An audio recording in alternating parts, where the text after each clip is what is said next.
to say this.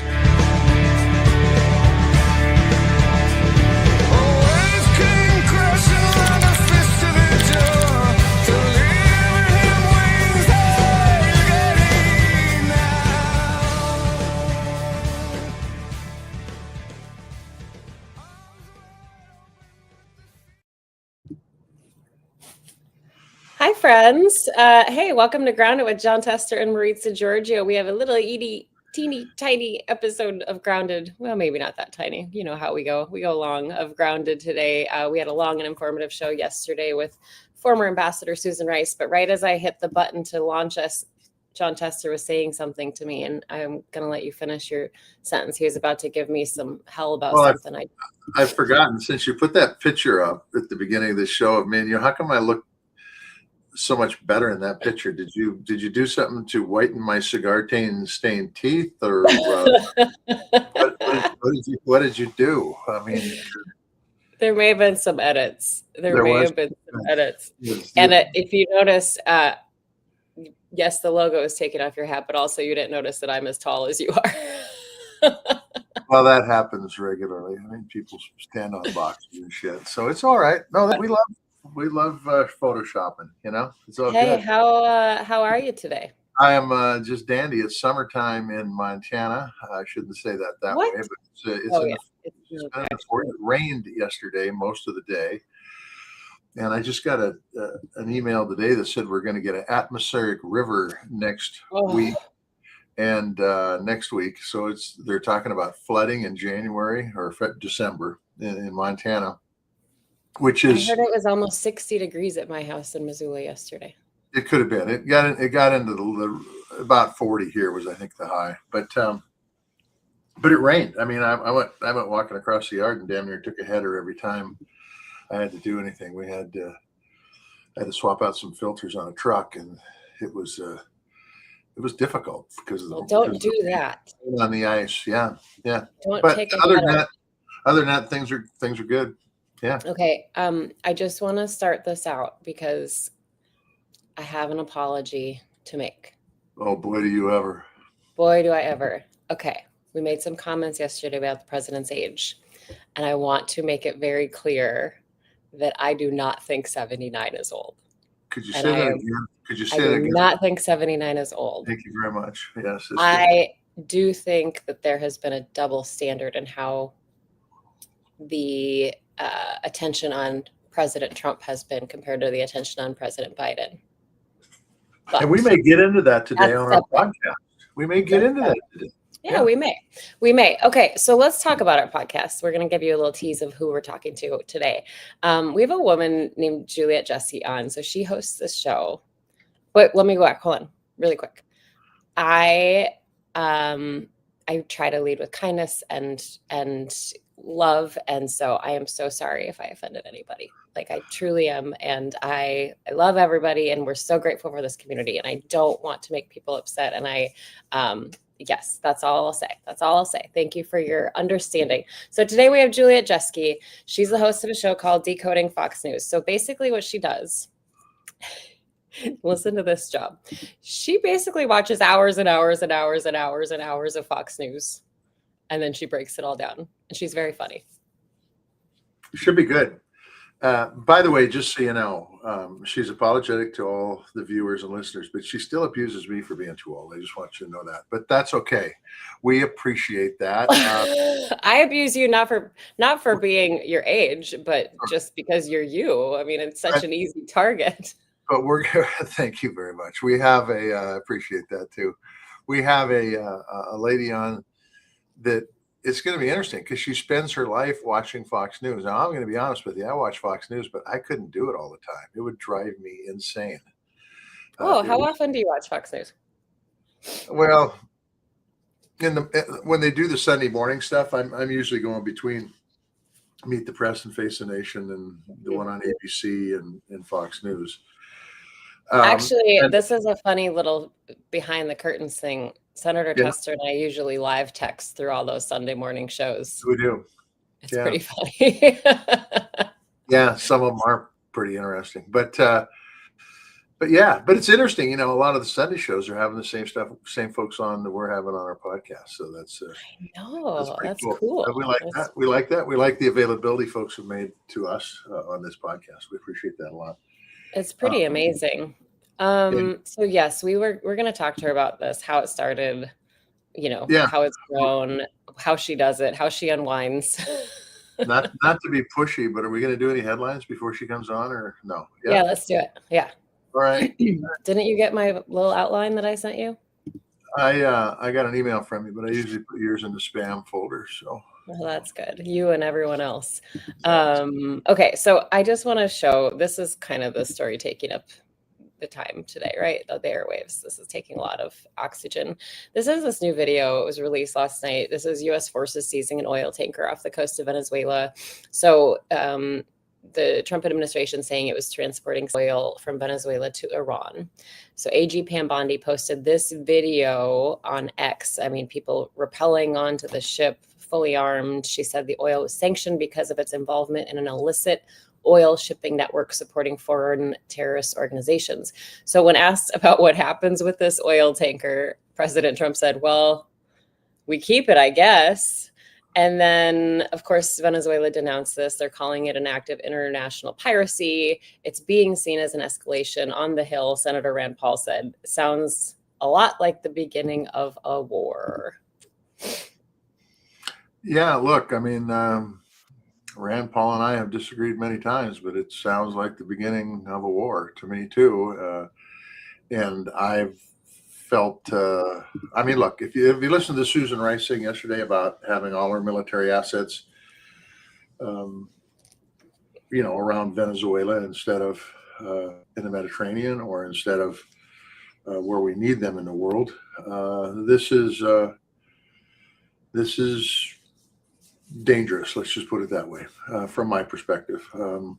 If there's oil going to Iran, then that's fine. But by what rights do we have to take the boat? Are there no laws on the sea anymore? I mean, we're bombing boats that we don't know for sure if they have cocaine. And if you listen to the story yesterday, this is about cocaine. It's not about fentanyl or anything else.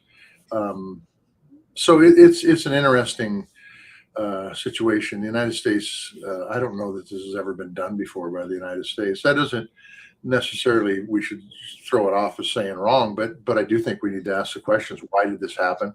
Do we have legal authority to do this? Or is this just the administration do whatever they want? And by the way, with the exception of Ron Paul, nobody on the other side of the aisle I've heard a peep out of. And we could end up with troops on the ground in Venezuela, and then we don't have to talk about Epstein anymore, Well, the president has not ruled that out. So we will see what happens. And the question becomes, I mean, China's doing all sorts of stuff in the Pacific. Russia's doing all sorts of things in Eastern Europe. And we're focused on Venezuela? Really? Venezuela is the one that we're really worried about, impacting our way of life. It's crazy. And all the folks out there that are, on the Trump train can say, well, we're keeping drugs from coming in here. The precursor elements come from China. They're made in Mexico. And we're talking about fentanyl. And they're not blowing up fentanyl boats, okay? Because that's not where it comes from. It's amazing. So here we go. And besides that, we may not even know for sure if the boats that were blown up actually are carrying drugs, because that doesn't seem to be administration. And by the way, laws are important. You have a lawless society, it becomes a real problem. And if you have a real problem, we've seen that with North Korea and Iran and other countries like that. So here we go. Yeah, we'll see what happens. I mean, it's Thursday. I have this theory that the biggest breaking news happens on Thursdays. Why is that? It's just how it's been. Of my decades of news, every Thursday turns into chaos by the end of the day. I'm going to regret this tonight when I'm on the anchor desk at Scripps News filming, and I'm gonna be regretting saying this. You're going to be busy. Yeah. I'm going to be busy. Okay. Yesterday, the Federal Reserve cut its benchmark interest rates by 1/4 percentage point. It's the third such cut in a row. In remarks after the announcement, Fed Chair Jerome Powell basically talked about a mixed bag. He said the tariffs are causing most of the inflation overshoot of the 2% target. Of course, President Trump said the cuts should have been doubled. He called Jerome Powell a stiff. That's not the meanest thing he said to Jerome Powell, but it was an interesting day, and we'll see what happens now with the economy. Well, I'm going to say that you start politicizing the monetary system in this country, it becomes a problem. And President Trump's been trying to do that since he got into office. He was trying to do it in his first term. The interest rates control is about jobs and it's about inflation. And inflation goes more through the roof than it's already going, which is going plenty high. The president will do just what he's done every other time. He'll blame everybody but himself. And he'll talk about how great the economy is as working families and small businesses and family farm agriculture in a real difficult bind. So that's it. I don't know if I agree with the 0.5% drop. Is that what it was? It's not a huge a quarter. I still don't 0.25%. I still don't know that I agree with what the Fed did. I think it was a split decision. Is that not correct? Yeah, it wasn't unanimous for sure. Trump's appointee wanted it to be a 0.5 point, and then two members said we don't want to do anything. So I mean, you got to look at the facts and leave the political BS out of it, and look at the facts on how this is going to impact the economy. Because the truth is, the president's never taken any responsibility for the things that have happened in this economy, and he's been in the office for nearly a year, and he's still blaming Biden for everything. Yeah. Okay. I'm going to do one more quick headline, and then I want to bring our guest in because I actually want her to do the last headline with us because it's pretty comical. Okay. I talked about this yesterday when I was filling in at Scripps News. Have not seen a lot of other press on it, but there was this press conference by the National Transportation Safety Board chair yesterday. She came, I'm shocked I'm not seeing this played all over the news today. She came out and she was so absolutely pissed off and she was swinging. And it was about this provision in the National Defense Authorization Act, which was passed by the House. So this provision that she was talking about basically would give the military unfettered access to the airspace over DC. Exactly where that midair collision happened last January that killed 67 people. And she said this is a significant safety setback. It represents an unacceptable risk to the flying public, to commercial and military aircraft crews, and to the residents in the region. She basically said, I couldn't get on board with this and guarantee safety. So you think the Senate will fix this? It'd be a first. If this is what the president wants, it'd be a first. If it's something that Johnson wanted, yeah, they'll fix it. Look, DCA is a very busy airport that's probably going to get a hell of a lot less busy. People are going to be going out to Dulles, and maybe that's what they want. Well, they are renaming it, aren't they? Are they renaming Dulles or renaming? Or aren't they trying? Isn't there something to do with Trump and Dulles? Oh, really? My brain is fried. You never know. But the truth is that flying has been pretty safe for quite a while now, and I can tell you that DCA, not unlike a lot of other airports in this country, are incredibly busy, and you don't want to increase risk, otherwise bad things will happen. That's it. And if the head of the NTSB still has her job in a week, I'm going to be surprised. Well, you should go watch. I should have pulled it for this, but go watch that video. Yes, there is a bill to designate Dulles as the Donald J. Trump International Airport. Okay, so we want to bring in right now our guest. She's in our waiting room, and then we're going to go over this last headline with her. But this is Juliet Jeske. Hi, Juliet. Hi. Decoding Fox News. Thanks for joining us here live. It's great to meet you.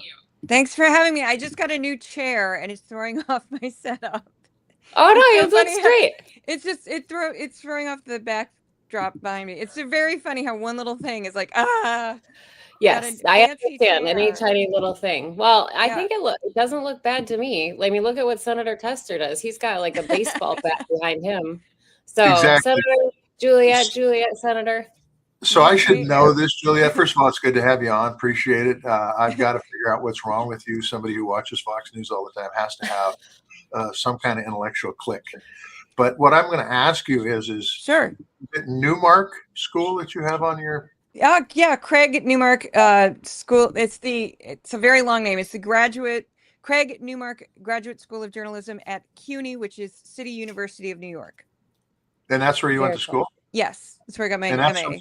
That's the reason we have this analysis of Fox News. Yes. Okay. Well, let's get to the last headline, and then we'll get into that. Okay. So yeah, Juliet's very funny. She makes me laugh. So I wanted to go through this last headline with Juliet on. Okay. Secretary of State Marco Rubio sent an action memo to officially switch the official State Department font to New York Times New Roman. Sorry. So this undoes a change from the Biden administration. It changed the typeface to Calibri because Calibri is considered more accessible to people with reading challenges or vision problems. It's simpler. It has wider spacing. It's helped people. So if you were dyslexic or like had issues. Rubio blamed radical DEI efforts and said that switching back to the use of Times New Roman would, quote, restore decorum and professionalism to the department's written work. Yeah, I think it'll really help people pay for their groceries right now. I really think it's that's what kills me about this administration is that they do the dumbest things possible. And people are like, yeah, beef's really expensive. And they're like, we're going to change a font because the font is wasteful. And I'm like, the font is DEI. Is a font wasteful? Or how is a font DEI? I sit there and I'm like, it's like the working out in airports while wearing a business suit, which they've actually said out loud. And I'm like, are you okay? Are you okay? Like, what is going on here? And Americans just don't care. They're like, or Trump putting his name on everything or slapping gold everywhere. I almost want to coach him, like, to sabotage him. Go, you know what we need, because I'm blonde. I'm a little old for him, but I'm blonde. And if I took my glasses off and got a spray tan, I was like, hi, Your Excellency. You know what we need? Put more gold everywhere. Put your name on everything. No, do it. Pardon some more billionaires who rip people off. And I think, get another Saudi. Yeah, praise the Saudi. What is going on? You slipped something in there that you're a little too old for him. Is that what you just said? Yeah, I'm Gen X, so I would be ancient. I'm hovering around Melania's age, so and normally he trades them in, but he can't do that this time. Well, President of the United States can't just trade him in. When he gets out, he can't. Yeah. So I just want to say what this tells me is, being somebody who born in the 50s, I think we need to go back to 1960 because nobody ever talked about Calibri and New Times Roman. I know. Nobody talked about this. I just don't understand, like, what's wrong with them? Like, why? Like, I'm just so glad that they didn't choose like Comic Sans. Yeah, Comic Sans would be good. It's sort of, everybody was making jokes about the font, but it's like, is it that Trump was like, I don't like that font, and they're like, scatter, what? It's so funny to me. Like, I don't think. It's so funny to me. I think you got to blame it on Rubio first of all. He's the one that did this. Trump probably didn't know a thing about it.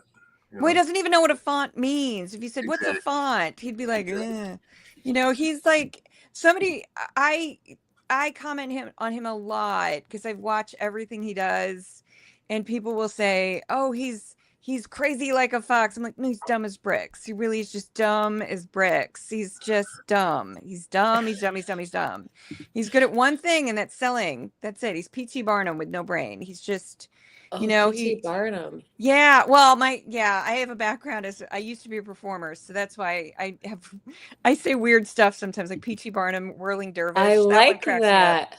I'll say Whirling Dervish, and people stare at me funny. I'm like, oh, that's a really weird reference that I just. You know what this means, Marisa? You know what this means? She used to be a performer. We have another potential candidate for Congress.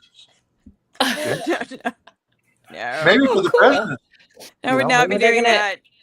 Yeah. Would not be doing. I do not have. Wait, what kind of performer were you? you? Like a trapeze or what? No.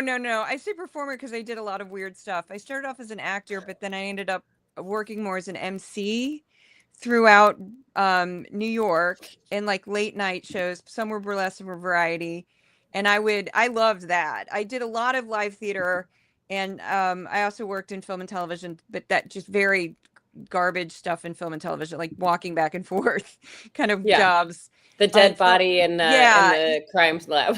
Yeah, like looking shocked and run away. That kind of like, like not a lot of great stuff, but it was work. But I did a lot of live performance, and I wrote a couple scripts that I produced and stuff. But I really, really loved just kind of live theater with it's not even theater. It was like performing in clubs with a microphone and no script was really fun for me. I think she should run for Congress. But I don't want to ever run for Congress. I would never want to be a politician. If you got in there, you might do something.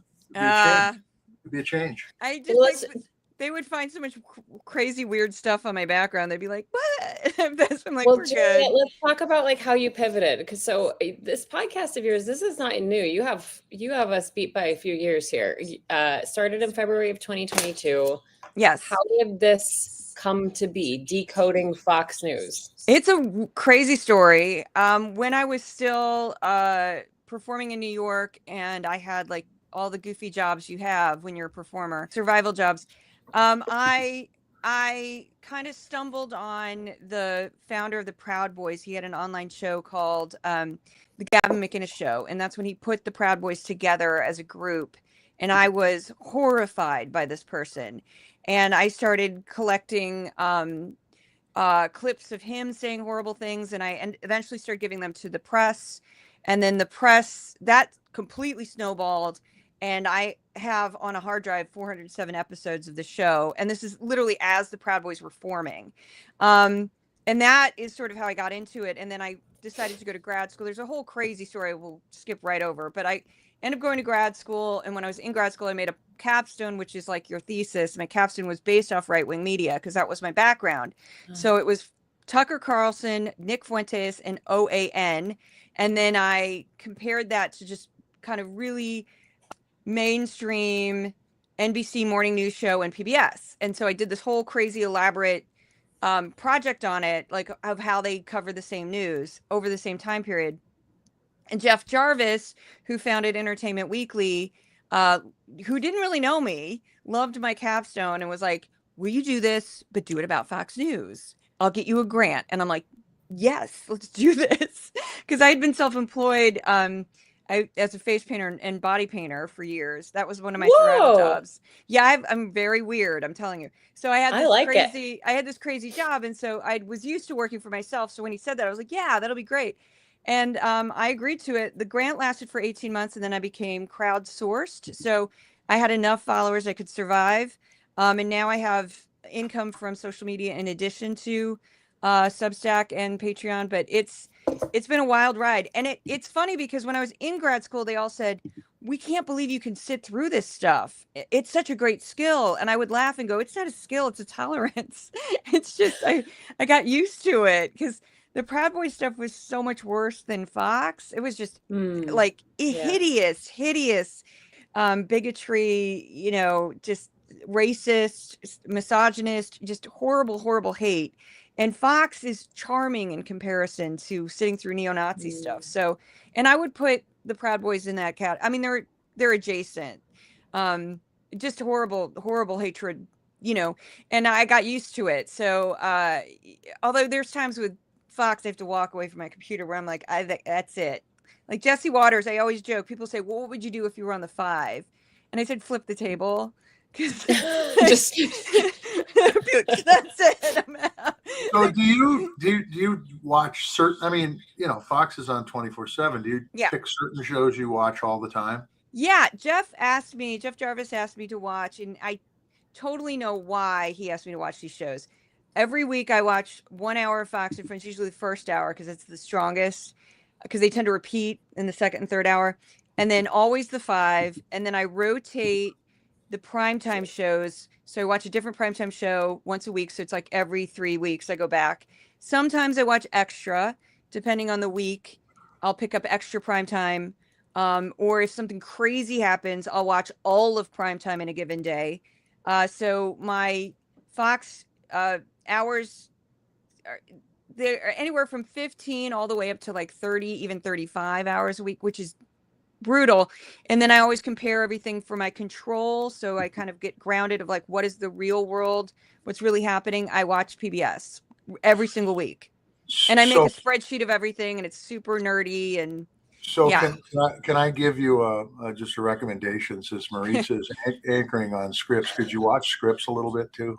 Could you? Thanks, Senator. Yeah, no, I don't watch anything, unfortunately, because I wish I could watch. I watch. She doesn't have time. I don't have time to watch anything. I feel terrible. I'm the same way. Substack. I watch stuff on Substack that's quick, that's short, and I watch Midas Touch sometimes, and I listen to podcasts sometimes. Let's cut right down to real personal stuff for me. Do you ever watch Grounded? No, I haven't yet, but I've seen clips of it. On Substack. I have seen clips of it on Substack. That's about as best as I can do. That's about as much as you can do. Yeah, because I'm always massively overworked. But she can tolerate hours of Fox, but only small clips. The problem, it's just because I have to watch Fox. The joke is that I can't watch. The problem is I also, and this is, but like if we were still in the Biden administration, I would have watched several of your episodes. But the sad thing is, because of Trump, I can't watch anything because that idiot is like, is there a microphone? What?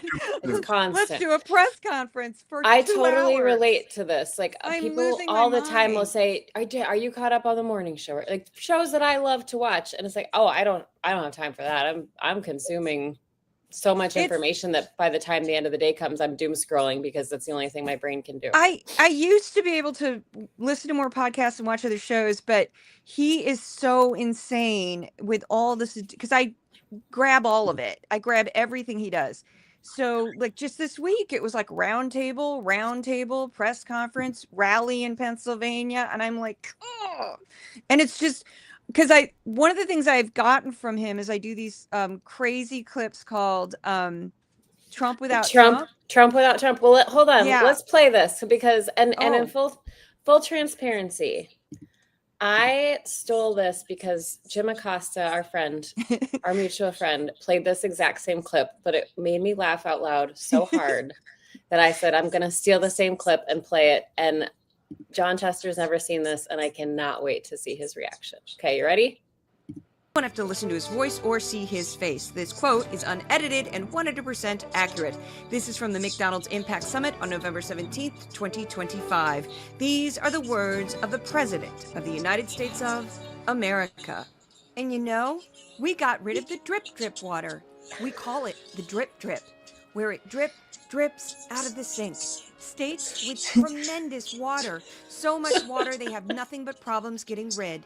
They had restrictions on water. It comes down from heaven, right? They had restrictions on water. So you want to wash your hands, or like me, I want to wash my hair. I lather up and I turn that and there's no water. The water's drip, they call it. They put a restrictor on. I won't mention the third item in the bathroom because I always get criticized. I used to mention that, but I don't mention it anymore because, you know, I think you do. If you don't know what I'm talking about, then you shouldn't be owning a McDonald's franchise. You wouldn't do well even with the McDonald's franchise, but no. The water restrictions totally lifted. All restrictors are gone. And you know, it's interesting. Your dishwashers were covered, right? You had no water. I was with some of the people that make them, Whirlpool and others, and they said, sir, they won't give us the water to use in our dishwashers or use in our washing machines. The washing machines have no water. I mean, it's like a glass of water, half a glass of water. We need water. And I said, how bad is it? He said, well, like the dishwasher. They put the dishes in and they just keep pressing the button. Bing, bing, bing, bing, bing. They end up using more water. So I gave them, as you know, unlimited water. Biden came back with a rigged election, and he immediately restricted the water again. But I came back and immediately unrestricted. Yeah, that's verbatim. That's verbatim. Those are his words verbatim. 100% verbatim. I make sure it's 100% verbatim. I make sure it's accurate. I go through that transcript a bunch of times, listen to the John Tester. Yeah. Let's hear your reaction. See my hair?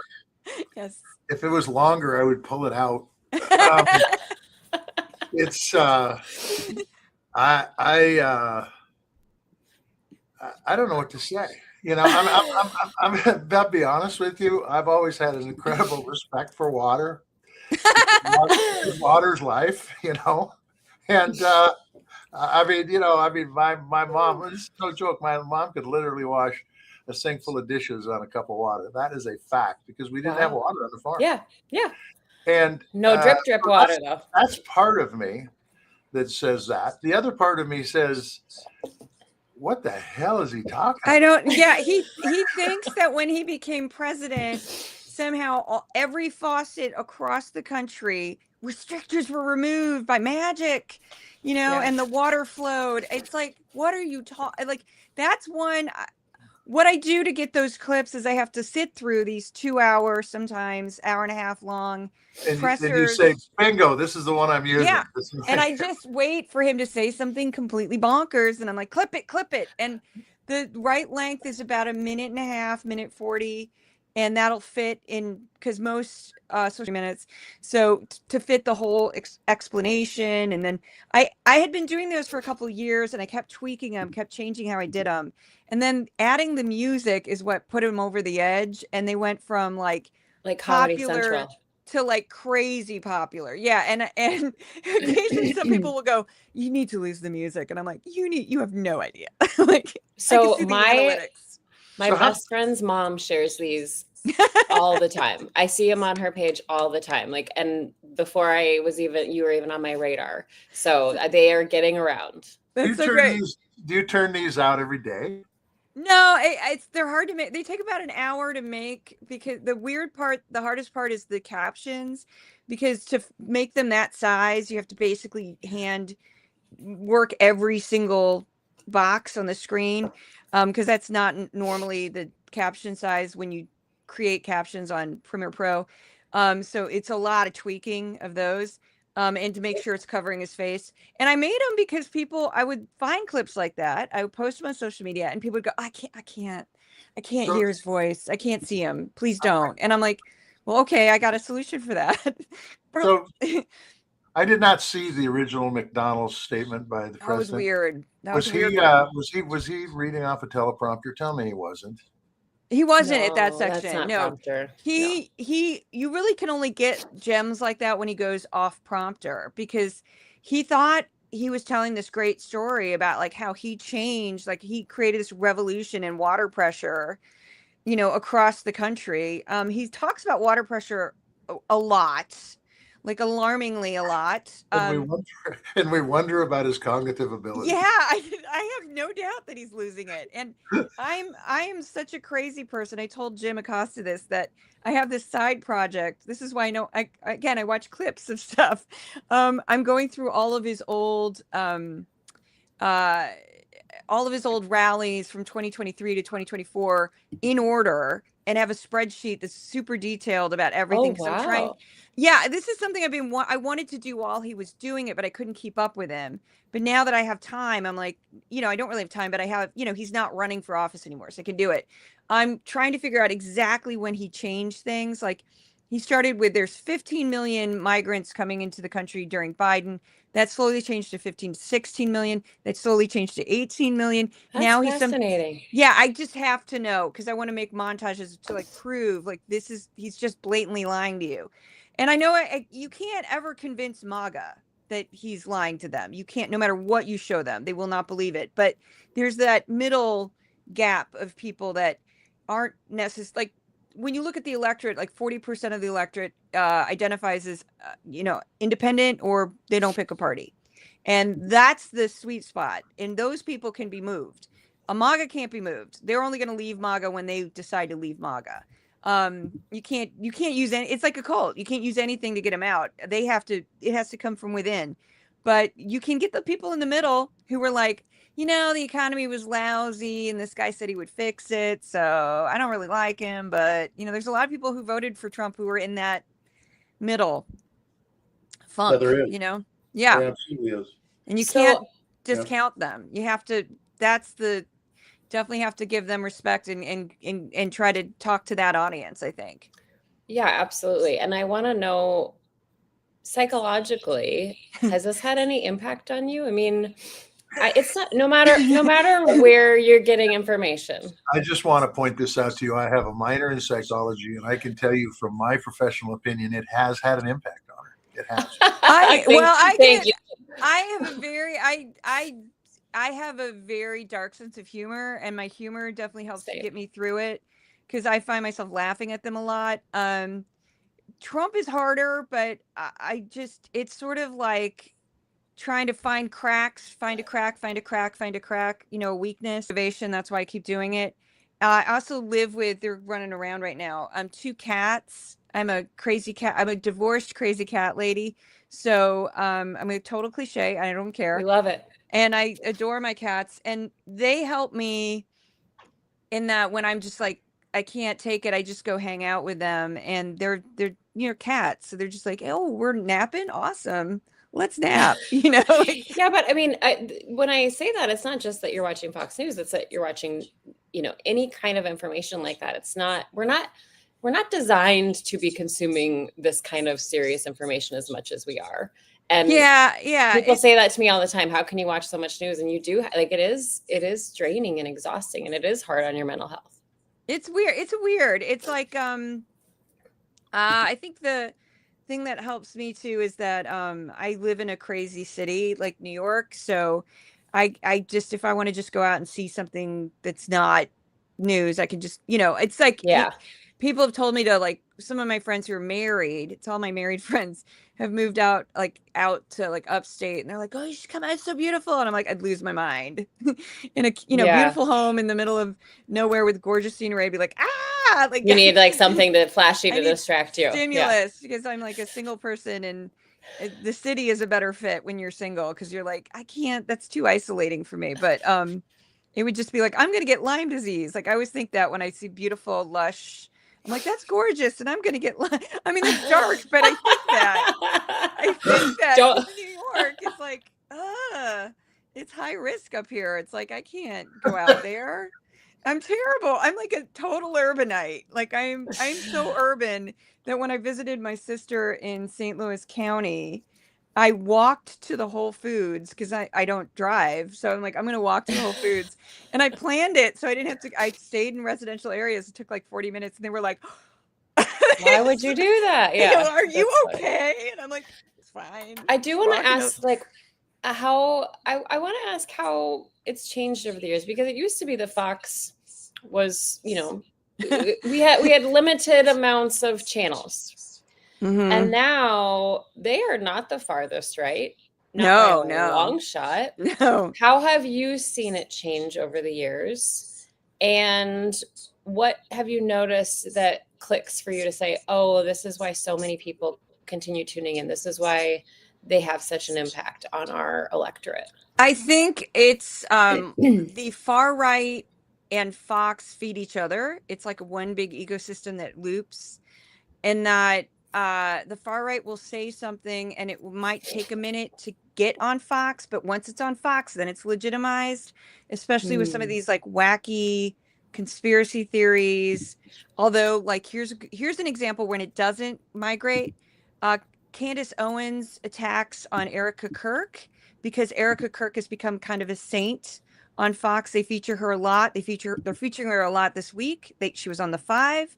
She's promoting her deceased husband's book. They did not mention Candace Owens by name. They said this podcaster, and then they said she, and I'm like, I know exactly who you're talking about. And they were very dismissive of Candace Owens. So there is sometimes a line between, like, when Fox is like, no, it's too far for us, which I think is good, because Candace Owens is like an anti-Semite and a horrible person. So I'm like, well, at least they have some decency there.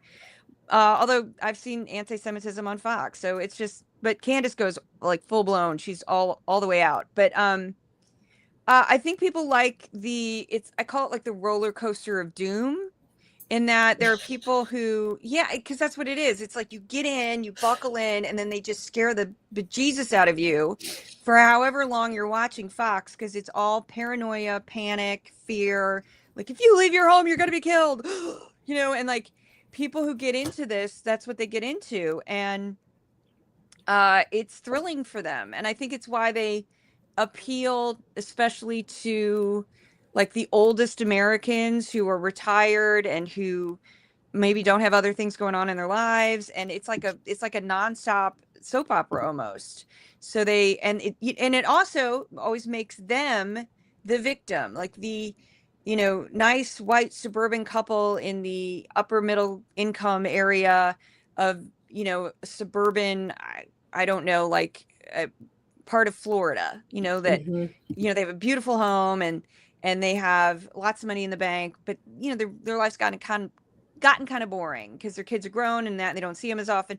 So they don't see their grandkids that often. So they just turn on Fox and they're just like, woo, it's like a thrill of everything's, it's weird. It doesn't really make sense, but people love that kind of constant, it's like reading, it's like watching true crime or films almost in a weird way, because that's what they're selling. It's all fear and paranoia, and you're the victim and we'll save you kind of at the same time. It's bizarre. I don't know what to say. I've always wondered what the attraction is, and you may have hit on it. I mean,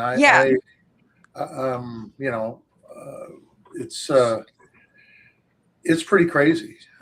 But I've got to be honest with you. We had Susan Rice on yesterday on our podcast. Some of the shit she said keeps me up at night. And I don't think it's shit, by the way. I think it's truthful, because I agree China's a big problem, and all our military assets are sitting there off the coast of Venezuela. While China and Russia are doing whatever the hell they want in the world. Yeah. But the difference for me is when I on Fox, they just say stuff that if you just think about it, you just can't.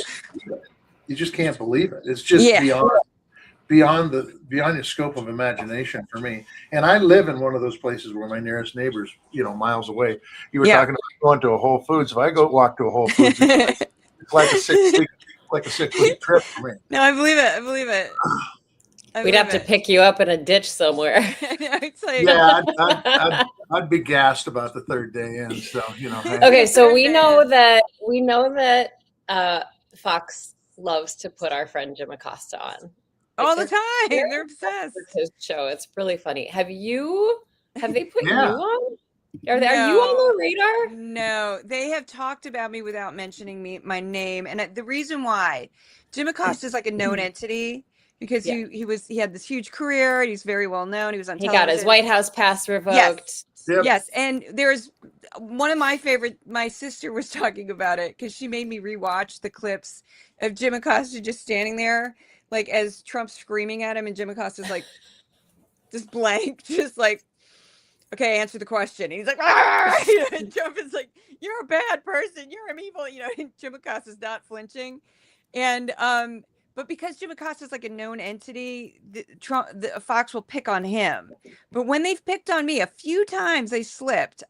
Greg Gutfeld came at me once on Twitter, and it totally backfired because I got like 20,000 followers that day from him picking on me, because everybody noticed it. And then all these people who don't like Fox it's like a magnet.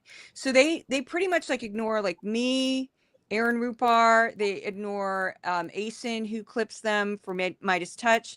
They ignore like the accounts that we're not household names. We've not been on television. We're not as well known. And they just ignore us because they know if they start saying our names on Fox, it will backfire. So it amplifies you too. I mean, the thing is, Jim always says thanks because it's free. It's free publicity for him. Yeah, and I love how when they don't say Substack, but I always like to, they'll use clips from YouTube because they try to act like he's just on YouTube. And so when I clip the times I've clipped Fox clipping Jim Acosta, I'm always very good to include Substack, because that's like how we actually make our income. I mean, most of us make some on YouTube, but this is like our base. So it's sort of funny how they do that. They act like, oh, he's just, I'm like, well, Megyn Kelly's on YouTube, and you guys act like that's not a big, they're just, the one thing they said that was funny is Greg Gutfeld last week made a comment that made me laugh out loud, because he goes, well, when you just take a transcript of Trump, he sounds kind of crazy, but because you're not really getting his humor. And I'm like, you're talking about me. I was like, that's my bit. Yeah, because those videos get millions of views. I wrote Jim to say that his ears must be burning because we're talking about him, and he said he would like to be on, but he's on a call. He says hi though. It's pretty funny. We showed up on Fox News, our show, after when we had Jasmine Crockett on. Oh, there you go. And I was at a movie, and all of a sudden my phone blew up. You grabbed it's on Fox News right now. Well, it's like their latest attack is they're going after I've Had It, the I've Had It podcast. That's their latest target. And then of course they're obsessed with The View. They can't go a day without saying The View out loud. And I'm like, number one, the Five stole its format from The View. The View is one of the most successful morning television shows of all time. It's really successful. It's run for decades at this point. But it has its audience, whatever it is. And, the Five acts like it is the voice of the nation. Like if somebody said something on The View, how dare they? And I'm like, how, people who are at home during the day watch The View. Nobody else really watches it. Calm down. They just freak out over it. It's like what they said about Jim Acosta. When I first started interacting with Jim over these crazy clips, is he did a man on the street segment where he was just talking to people in DC, and he was really calm and it was very professional. And they were like, he's crying. And I'm like, no, he's not. I saw the segment. He's not. They acted like Jim Acosta was like, they're wrecking the East Wing. And I'm like, he's not actually.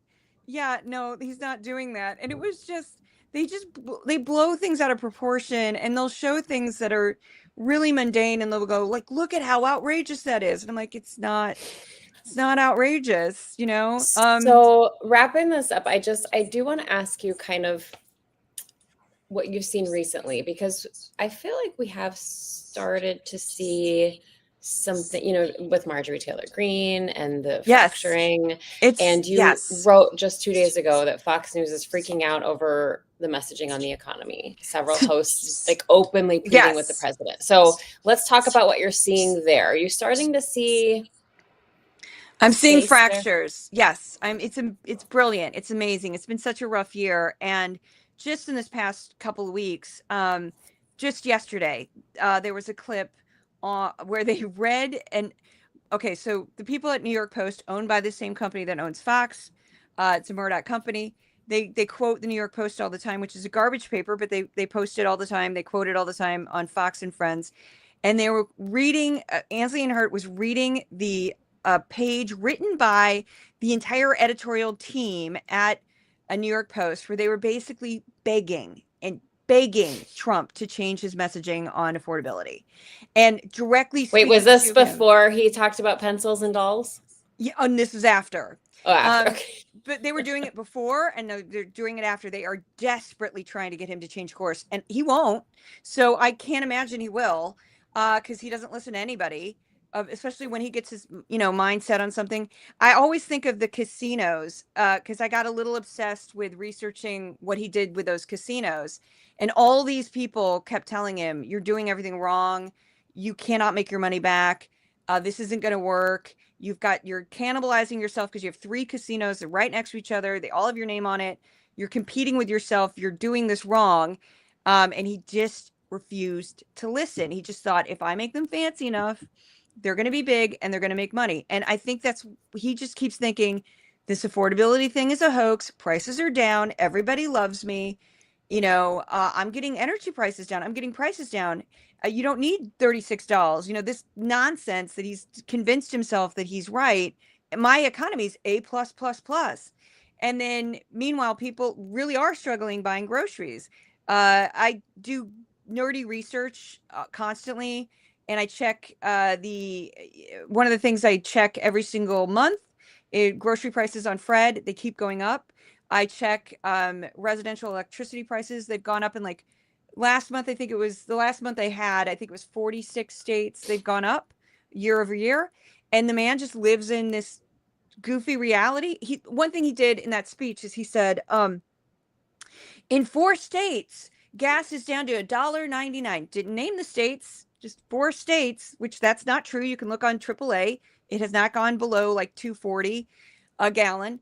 But then he said later in the same speech, in 3 states. And I'm like, he can't even keep his lies straight.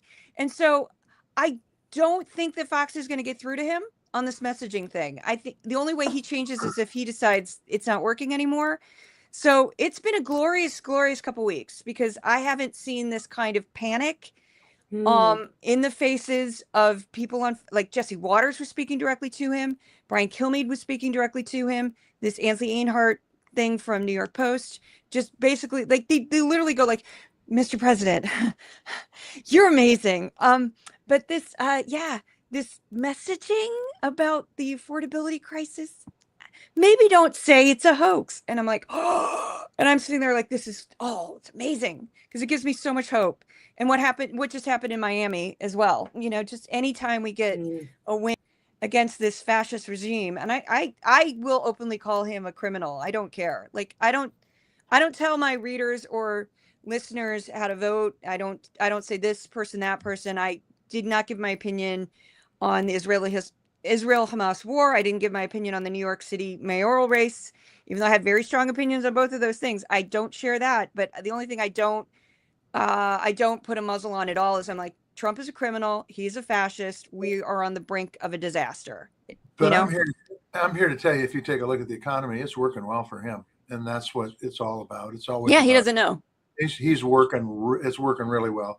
And if this guy's ever went to a grocery store and bought groceries, I'll eat this hat.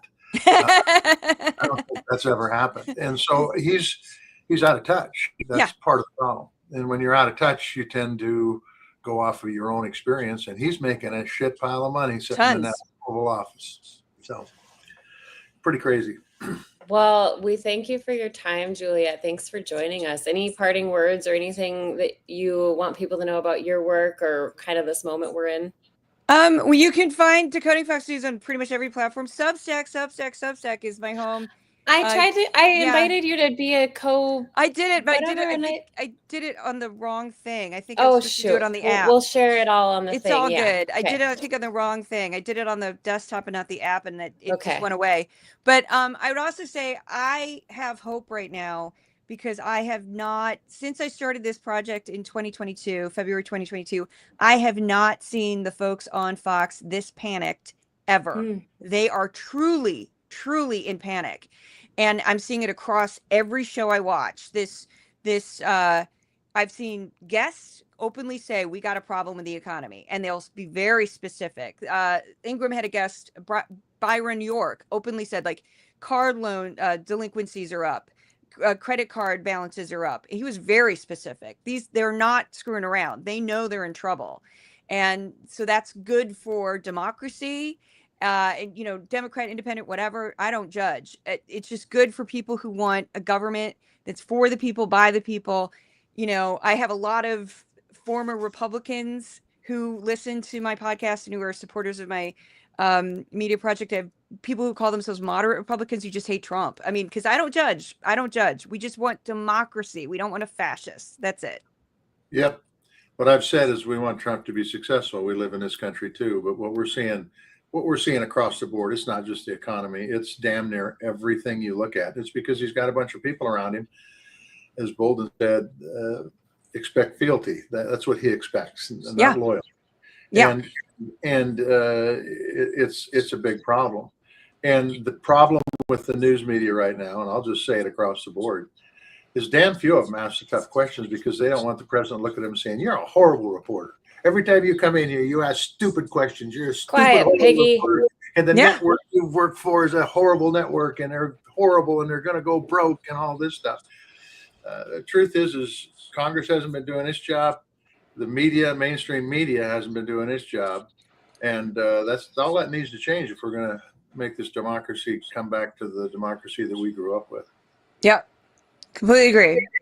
Well, thank you so much, Juliet Jeske, Decoding Fox News. We really appreciate your time. Thanks for having me. Thanks. It's really good to visit with you. Hope we can do this again.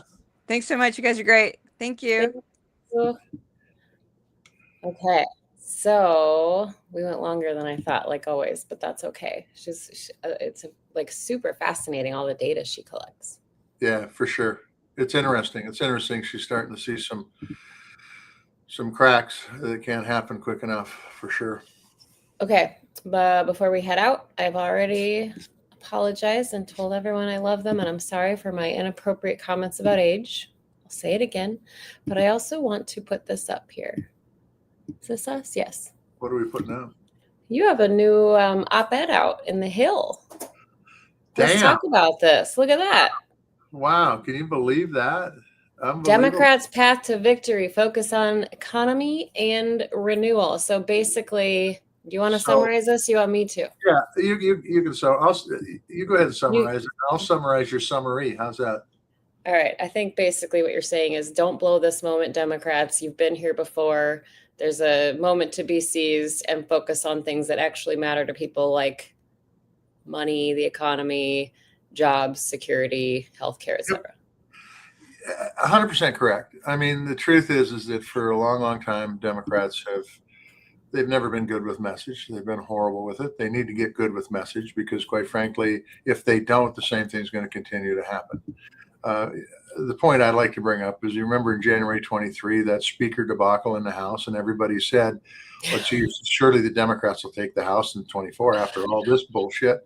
And the truth is it didn't happen because we didn't focus on kitchen table issues. And that's what Opinion Piece is about. It's about how Democrats need to stand for something more than we're better than those guys and we'll do a better job.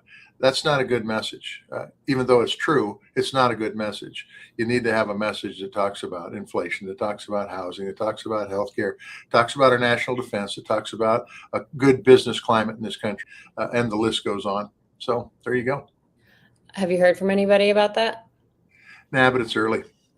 It's early. All right. Before I ask you about your hat again, I want to plug next week. We will be live with our friend Michael McFaul, former U.S. ambassador to Russia. He has this new book out, Autocrats versus Democrats, China, Russia, America, and the New Global Disorder. Also a Montana guy, fascinating guy, so smart, kind. He used to be debate partners in high school with Senator Steve Daines. He just has a wealth of knowledge about everything.